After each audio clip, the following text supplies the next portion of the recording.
투박하지만 정직하다. 비평을 비평하는 남자 서영석. 그가 바라본 세상.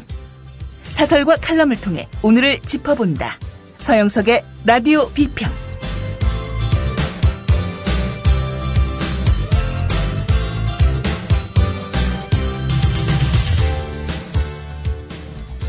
안녕하십니까, 서영석입니다. 예, 오늘 조금 늦게 시작했죠. 밀렸습니다. 예. 트위터에 보니까요, 이런 이야기가 요즘 널리 알려지고 있다고 합니다. 제가 한번 목청을 가다듬어서 얘기해 보겠습니다. 내란이 왔어요. 크고 싱싱한 내란이 왔어요. 청하공 암탉이 난 크고 싱싱한 내란이 왔어요. 무슨 뜻인지 잘 아실 겁니다. 국정원의 불법 대선 개입, 부정선거, 그로 인해 당선된 박근혜 씨가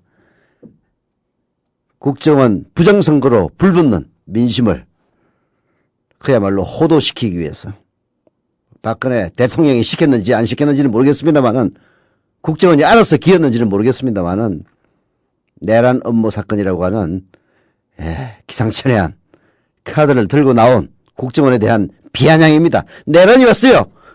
크고 싱싱한 내란이 왔다는 얘기입니다. 청하공 암탉이 난 크고 싱싱한 내란. 노암 촘스키 선생이 이런 이야기를 했습니다. 일반 대중은 도대체 세상에 무슨 일이 일어나고 있는지 잘 모른다. 또한 모른다는 사실조차도 모른다.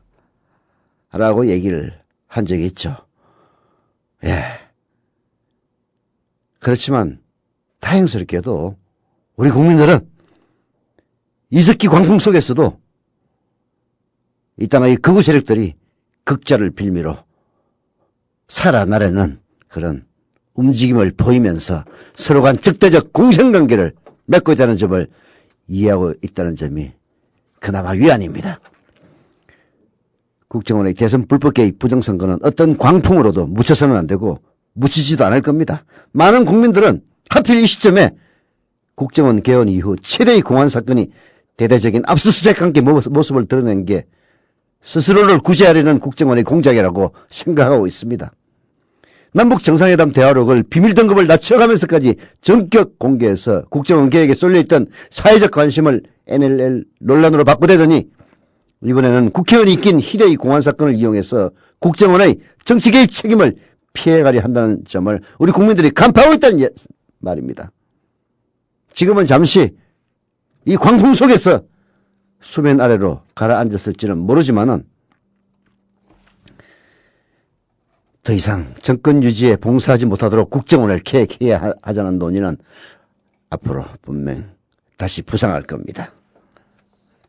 라디오 비평 시작하겠습니다. 함께하고 계신 방송은 정치평론가 서영석 미디어 협동조합 이사가 진행하는 라디오 비평입니다.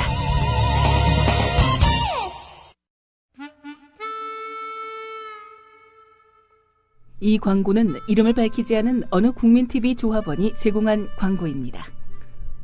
안녕하십니까, 노무현입니다. 미디어 협동조합 국민TV 조합원 여러분, 여러분은 지금 대한민국의 역사를 만들어가고 있습니다. 진정한 공정 언론을 꽃피우기 위해 노력하고 계십니다. 대한민국의 많은 국민들이 바래왔던 일을 지금 여러분들이 하고 계십니다. 민주주의 최후의 보루, 깨어있는 시민들의 조직된 힘을 미디어 협동조합 조합원 여러분들이 지금 보여주고 계십니다. 현재 대한민국은 언론뿐만 아니라 민주주의 발전을 위해 기억되어야 할 것이 너무도 많습니다. 여러분들의 지금 노력이 대한민국이 진정한 민주주의를 이룩하는데 큰 발판이 될 것입니다. 미디어 협동조합 국민TV 조합원 여러분, 감사합니다. 신음소리, 동력소리, 단식소리.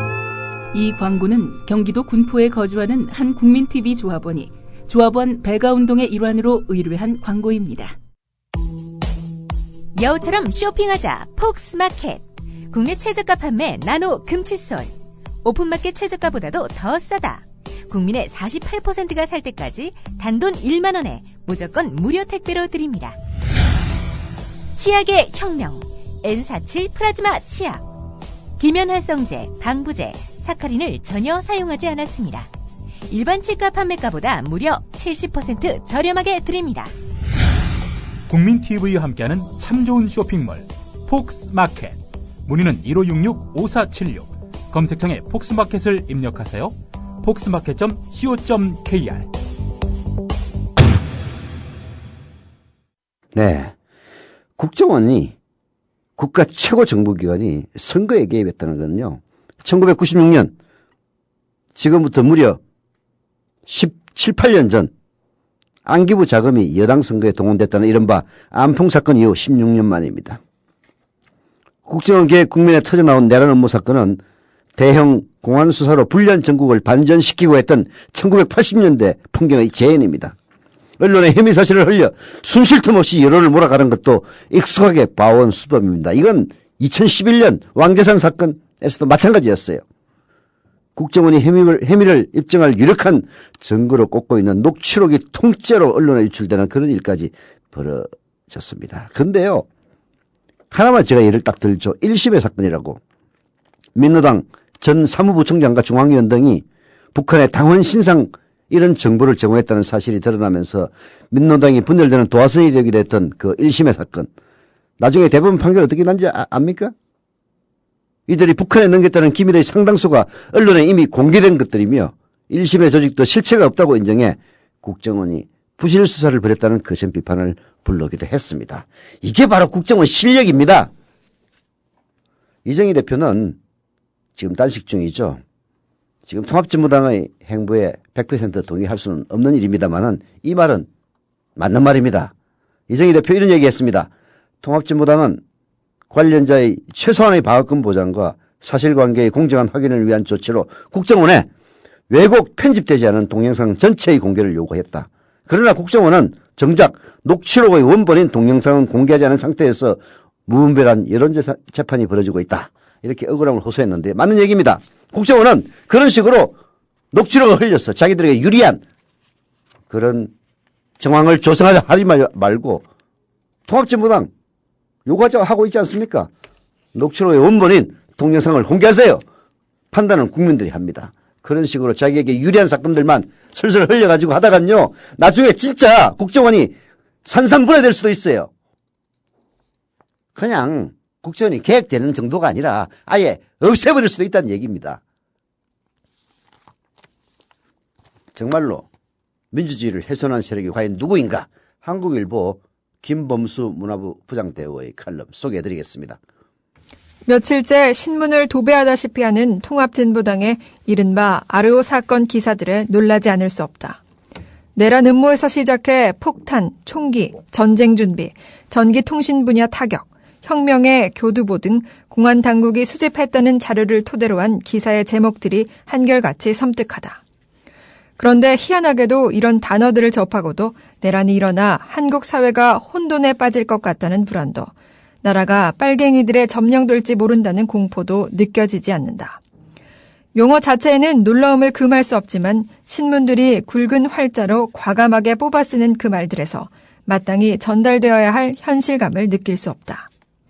이유가 뭘까? 곰곰이 생각해본다. 이번 사건의 중심으로 거론되는 통합진보당 이석기 의원이 이미 셀 수도 없이 종북 논란에 휩싸였던 인물이기 때문인지도 모른다. 사회주의 정부 건설을 목표로 했다는 민족민주혁명당 사건으로 실형까지 살았고 애국가 재창 거부 등으로 의원 자격 심사를 받아야 하니 많이 구설에도 올랐으니 이번 사건은 뭐 그리 대단한 뉴스가 아닐 수도 있다. 네, 왜 그럴까?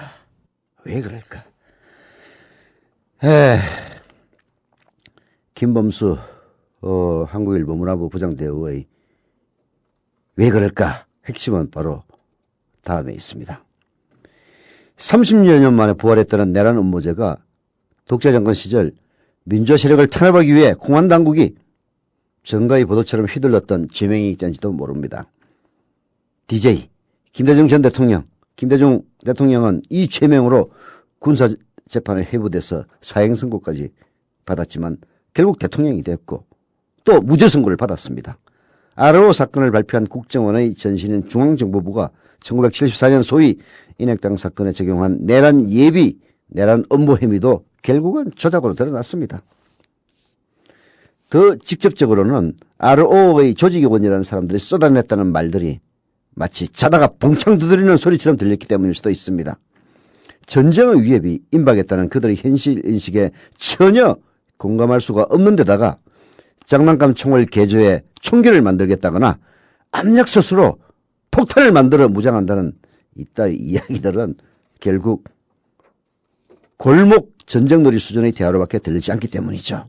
그 같은 무장으로 국가 기관망에 어떤 타격을 줄 수 있을지 내란 업무가 맞다면 실현되어야 할 그 국토를 참전하고 국헌을 물랑케 할 폭동이 이런 식으로 가능할 것인지 이해할 수가 없기 때문입니다. 무엇보다도 RO 사건에서 현실감을 느끼지 못했던 가장 큰 이유는 바로 이거죠. 국가정보원이 선거 개입을 심각하게 의심받아서 국정조사와 검찰 수사를 받았거나 받고 있고 천주교 등 종교단체 80여 대학 교수 등의 국민적인 규탄을 받는 중에 이 사건을 발표했다는 점일 겁니다. 이게야말로 가장 국정원의 진정성을 국민들로부터 의심받아서 국정원이 그렇게 크게 터뜨리고 수구 신문들이 그렇게 크게 대서특필하고 종편들이 그야말로 중계방송하듯이 떠들어대고 그야말로 희한한 자칭 정칭 평론가라는 자들을 불러내가지고 수준 이하의 저질 막말을 하고 지상파에서도 도배를 하고 있어도 국민들이 국정원의 그 같은 내란 업무라고 하는 어마어마한 언설에도 크게 놀라지 않고 있는 이유는 바로 이겁니다. 자식들이 불리하니까 분명히 조작사건 해냈을 거야 라고 생각하고 있기 때문입니다. 대선 댓글 사건을 종북 세력에 대항하기 위한 심리전의 일환이라고 주장하는 국정원은 여당 핵심 의원들까지 거들고 나선 국정원 개혁 요구를 피해가려고 갖은 방법으로 저항하고 있다는 혐의를 지울 수 없다. 느닷없는 남북 정상회담 대화록 공개가 그렇고 이례적으로 대변인 성명까지 발표해 국가 안보를 위한 불가피한 선택이라며 노무현 정권이 서해 북방 한계선을 포기했다는 정치 평론까지 해대는 행태가 그렇다. 국정원의 행태가 스스로의 행동에 대한 진정성을 어느 누구에게도 믿지 못하게 만들고 있는 겁니다. 아마 박근혜 대통령을 지지했던 보수층 유권자들 가운데서도 이성을 갖고 있고 합리적인 사람들은 누구나 썩으론 다 그렇게 할 겁니다. 국정원, 야, 니들 급하긴 급한 모양이구나. 저런 소꿉놀이 같은 일들을 아직 다 수사가 끝나지도 않은 상태에서 설익은 상태라고 보통 얘기를 합니다. 이렇게 터트린 걸 보면. 물론 그렇다고 이런 분들이 이석기의 행태에 대해서 절대 찬동하는 건 아닙니다. 그러나 국정원이 분리해서 뭔가 자기 보호 본능에서 이런 식으로 사건을 터뜨렸다는 점에 대해서는 누구나 다 동의하고 있는 겁니다. 최근 야당 대표가 국정원과 RO 사건을 함께 인양해 누구든 민주주의를 훼손한다면 결연하게 싸우겠다고 말했습니다. 그런데 한국의 민주주의를 정말로 훼손하고 있는 것은 누구일까요? 방위비 지출이 한국의 5분의 1에도 못 미치고 경제력은 40분의 1 수준에 불과한 공산주의 북한일까요? 우리도 모르는 사이에 도처에 뿌리를 내리고 있다지만 툭하면 여론의 문매를 맞는 자생적 빨갱이입니까? 아니면 선거 개입을 본연의 임무라고 둘러대면서 개혁 요구를 피해가기 위해서 이제 정치까지 좌지우지하려 드는 정보기관 국정원일까요? 답은 분명합니다. 공안당국의 수사자료를 하나라도 더 챙기려고 경쟁하기 전에 언론도 RO 사건의 본질이 무엇인지 생각해 볼 일입니다. 그나마 이성을 가지고 바른 논조를 펴는 언론의 대열에 한겨레신문과 경향신문에 이어서 한국일보가 합류했다는 사실이 너무 다행스럽게 생각됩니다. 우리라이프 상조 영업사원 홍대리입니다. 우리라이프 상조는 신설 상조회사입니다. 사장님께 국민TV에 광고자 건의했더니 저희 사장님도 국민TV 예청자시며 조합원이지만 혹 회사 세무조사 받고 탄압받는 거 아니냐며 은근히 걱정이십니다. 그래서 영업사원인 제가 제 돈으로 광고하고 우리 라이프 상조를 알리려 나왔습니다. 지금 가입하시면 회원님이 나입하신 소중한 납입금의 10%를 매달 국민TV의 발전을 위해 후원하겠습니다. 1600-3267, 1600-3267 우리 라이프 상조 제가 쏠 수 있도록 부탁드립니다. 감사합니다. 국민TV를 후원하는 새로운 방법 어렵지 않습니다. 우리 라이프 상조를 찾아주세요.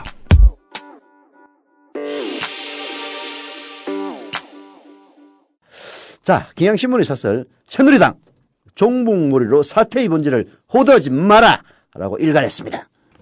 새누리당 원내 대변인이라는 이가 어제 민주당이 종북 좌파 통합진보당 이석기 국회의원 탄생에 숙주 역할을 했다고 주장했다. 그는 문재인 민주당 의원을 배후로 지목하며 문 의원의 의원직 사퇴를 촉구했다. 그의 종북 숙주로는 원내 대책회의 끝에 나왔다는 점에서 이번 사태에 대한 새누리당의 향후 대응을 짐작케 한다. 새누리당의 고질병인 색깔론, 즉 종북몰이가 또 도진 듯하다. 문 의원에 대한 의원직 사퇴 요구는 유권자 모독이라고 생각한다. 새누리당은 문 의원이 그제 열린 국회 본회의에서 정기국회의 회의 표결에 기권한 것을 문제 삼고 있다. 회기가 확정돼야 이 의원에 대한 체포동의안 찬반 표결을 위한 본회의 일정을 확정할 수 있는데 문 의원이 기권한 것은 동의안 반대가 아니냐는 자문자답이다. 체포동의안에 대한 표결이라 해도 국민의 대표인 의원의 표결권은 침해할 수는 없다고 본다. 그건 오로지 유권자가 판단할 몫이다. 의원직 사퇴 요구의 이면에는 문 의원의 원죄론이 깔려있다. 이 의원이 사면을 받은 2003년 청와대 민정수석을 지냈고 2011년과 2012년 총선과 대선 당시 야권연대의 핵심적 역할을 했다는 점이 근거다. 사면 절차에 하자가 있었다면 모를까 정상적으로 이뤄진 사면을 사후적으로 문제 삼는다는 건 법치국가의 모습과는 거리가 멀다. 네, 새누리당이 이런 식으로 나오는 것은 참 진짜 한심하기 짝이 없는 일이죠. 경향신문의 사설로 이렇게 비판하는 것도 정말 무리는 아닙니다. 경향신문은 문재인 의원에 대해서 크게 지지하거나 혹은 잘 봐주는 그런 신문 아니에요. 근데 새누리당 이 인간들이 원내대책회의를 했다면서 그리고 나서 나온 얘기가 바로 이런 얘기입니다. 예. 아니, 솔직히 이 얘기 맞는 얘기예요. 문재인 의원이 체포동의안에 반대하면은 그게 뭐 어쩌라고, 뭐 반대할지 찬성할지 전 몰라요. 그냥 반대하면은, 그러면 그 심판을 유권자가 하는 거지. 새누리당 지들이 뭐라고, 뭐 그걸 갖다가 그야말로 제가 보기엔 진짜 지랄 연병이에요. 제가 보기에는 왜 그렇게 새누리당이 초조해하고 그리고 뭔가 이성을 잃은 듯한 그런 태도를 보이는지 이해가 가지 않습니다. 솔직히 언론 환경을 보면요.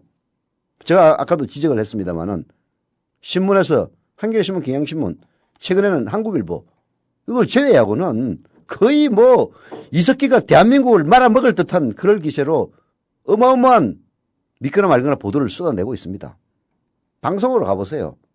국민TV 라디오, 종합편성 방송으로는 우리도 국민TV 라디오도 라디오지만 종합편성 방송입니다. 예, 인터넷. 국민TV 라디오를 제외하고는 솔직히 얘기해서 제대로 된 방송 어디 있습니까? 종편 보세요. 아주 그냥 하루 종일인지는 제가 안 봐서 잘 모르겠는데 그 음식점에서 밥 먹는 사람들 보고 그렇게 얘기하더라고요. 종일 틀어놓는다고. 그야말로 국정원 전용 방송을 방불케 하고 있습니다. KBS, MBC 역시 마찬가지고요. SBS도 이런 식의 광풍이 불면은 예외가 아닙니다.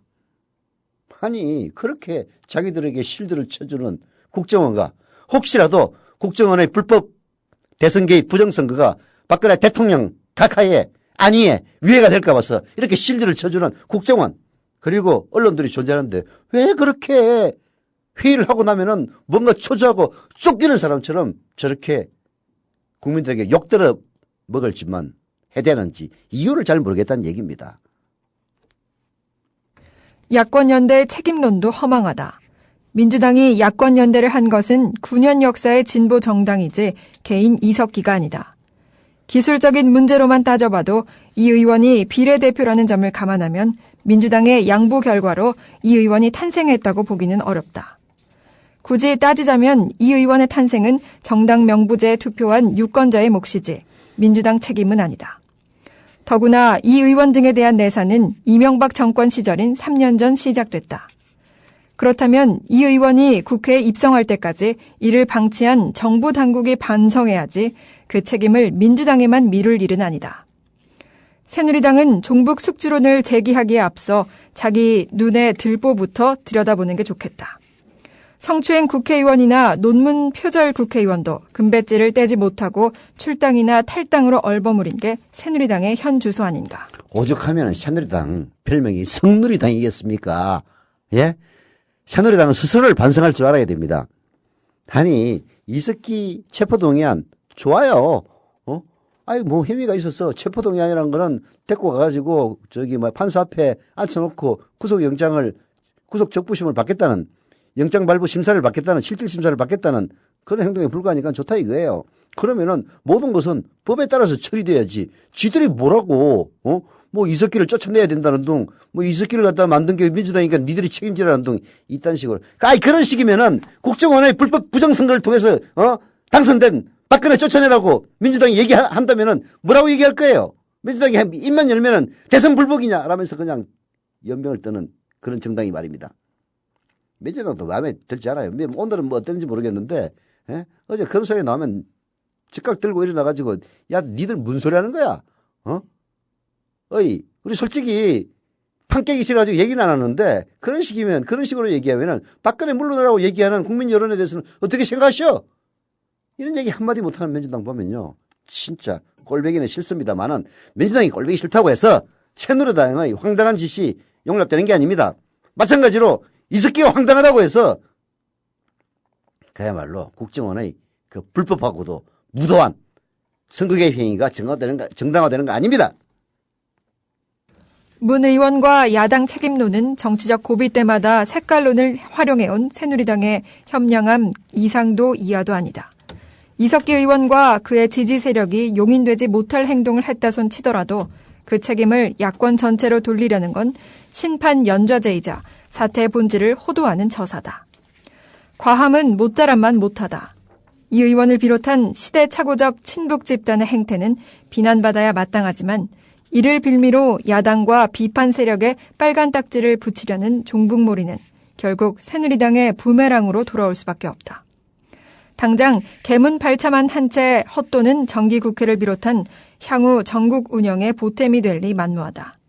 새누리당은 중차대한 공안 사건인 만큼 정치적으로 악용해서는 안 된다는 스스로의 다짐조차 뭉갤 텐가. 네, 새누리당이나 박근혜 대통령의 행태를 보면 딱 그렇습니다.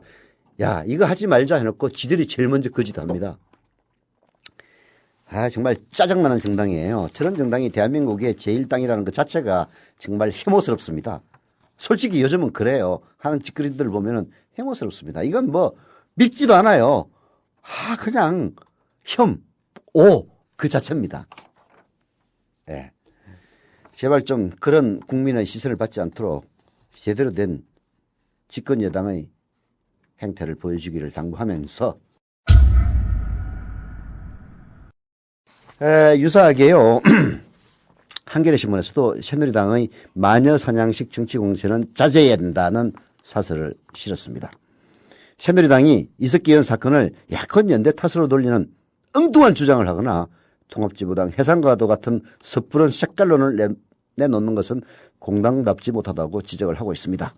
최경환 새누리당 원내대표는 3일 민주당은 야권 공조라는 미명하에 내란을 획책한 집단을 원내로 진출시킨 데 대한 책임의 일단이라는 사실을 잊지 말아야 한다고 말했는데요. 최경환의 이 언설은 지극히 말도 안 되는 그야말로 우리나라 집권 여당의 원내대표라고 원내대표의 수준을 의심케 하는 그런 식의 발언입니다. 말은 왜냐하면 하나부터 끝까지 다 틀렸기 때문이에요. 우선 통합진보당이 내란을 획책한 집단이냐 아니냐 이것은 확정되지 않은 사실입니다. 국정원이 예를 들어 정권이 바뀌어가지고 국정원이 새누리당을 내란을 획책한 집단이라고 그렇게 힘의를 둔다면 새누리당 내란을 획책한 집단이 됩니까? 역지사지하세요. 어떻게 국정원의 그야말로 피사실 유포에 의해서 마녀사냥이 되고 있는 이런 현실 속에서 어떻게 국민들의 선택을 받아서 그래도 6명, 7명인가 국회의원을 진출시키고 있는 원내 제3당을 지멋대로 내란을 획책한 집단이라고 매도합니까? 정말 저는 새누리당의 원내대표라는 자의 수준을 의심케 하는 그런 언설입니다. 이런 수준 이하의 최경환 원내대표, 홍문종 상무총장, 새누리당이 20년, 30년 집권해야 된다고 찌꺼렸던, 정확하게 멘트는 20년, 30년인지 잘 모르겠는데 그런 시절을 찌꺼렸던 이런 인간들의 언설을 일일이 소개하고 싶지는 않습니다. 이석기 의원의 상황인식이 시대착오적이라고 해서 통합진보당 전체를 이적단체 대하듯이 해서는 곤란합니다. 이석기 의원의 혐의와 직접 관련이 없는 통합진보당 의원이나 당원들을 모두 빨갱이라며 척결 대상으로 삼는 것 또한 전형적인 메카시즘입니다. 문재인 전 민주당 대선 후보가 청와대 민정수석을 할 때 이석기 의원이 가석방된 것을 문제 삼는 것도 과도한 몰아붙이기입니다. 이석기 의원의 가석방은 법 절차에 따라서 진행됐을 뿐 문재인 전 후보가 이석기 의원에게 전 후보가 이석기 의원에게 특혜를 베풀었다고 할 만한 근거는 현재로서는 없습니다.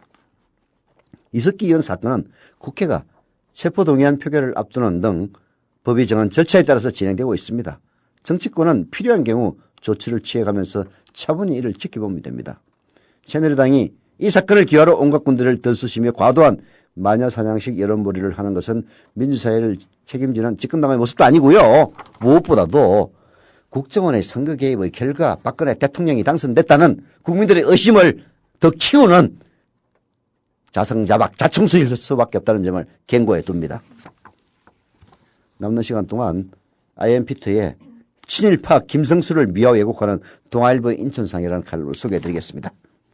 동아일보는 9월 3일 제27회 인촌상 수상자를 발표했습니다.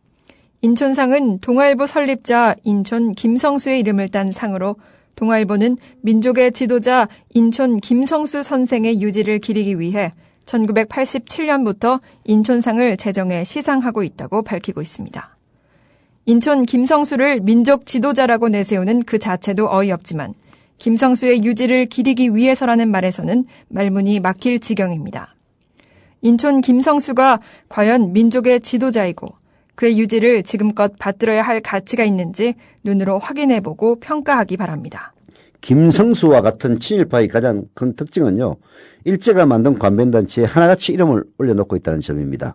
한두 번이면 강합의에 그럴 수 있다라고 생각하겠지만 일제가 일본 제국주의자들이 전쟁 그리고 조선억압, 통치, 수탈을 위한 조직에 대부분 임원으로 임명됐다면 그것은 강압이 아니라 자의에 의한 것이라고 볼 수밖에 없습니다. 인천 김성수도 일제강점기 후반에 조선의 탄압과 수탈에 앞장선 대부분의 관변단체에 활동했던 기록이 너무나 많습니다. 인천 김성수는 1938년 7월 국민정신 총동원 조선연맹 발기로 인해 참여했고요. 이사를 맡았으며 8월에는 경성부 방면위원, 10월에는 국민정신 총동원 조선연맹이 주최한 비상시국 생활개선위원회 의뢰 및 사회풍조 쇄신부 위원으로 임명됐습니다. 이름도 똑 박정희 유신 때하고 비슷하네요. 국민정신 총동원 조선연맹, 조선임전보국단, 흥화보국단은 한마디로 일제의 전쟁을 후방에서 지원하고 조선을 전쟁보급창으로 만드는데 협력한 단체들입니다. 그런 곳에 인천 김성수 이름은 절대로 빠지지 않았습니다. 단순히 일제 관변단체에서 활동한 뿐만이 아니라 적극적으로 그들의 일에 물심양면으로 도왔습니다. 특히 황군이라고 자칭했던 일본 제국주의 군대의 사기와 격려를 위한 위문과 송영급 전대를 주관했던 경성군사후원연맹에는 그때 당시 돈으로는 거금인 1,000원을 국방헌금으로 헌납하기도 했습니다. 김성수는 지식인이 가지고 있던 능력을 최대한 발휘하여 일본 제국주의 전쟁과 정책에 적극적으로 참여했던 인물입니다. 그는 중일전쟁의 의미를 널리 확산하기 위해 1937년 경성방송 라디오 시국 강좌를 담당했으며 항무국이 주최한 전 조선 시국 강연대의 일원으로 강원도 일대에서 시국 강연을 다녔습니다. 논란이 제기되고 있는 매일신보의 1943년 8월 5일자 문약의 고지를 버리고 상무기풍을 조장하라는 징병 격려문에서는 지난 500년 동안 문약했던 조선이 징병제 실시로 명실상부한 황국신민이 됐다면서 징병을 통해 문약한 성질을 고치라는 조선 지도자로서는 절대 할 수 없는 글을 올리기도 했습니다. 그러니까 일본 제국주의자들의 군대에 지원해서 열심히 싸워라 그런 얘기입니다. 그런 사람이 민족 지도자라고요? 참 지나가던 소가 웃을 일입니다.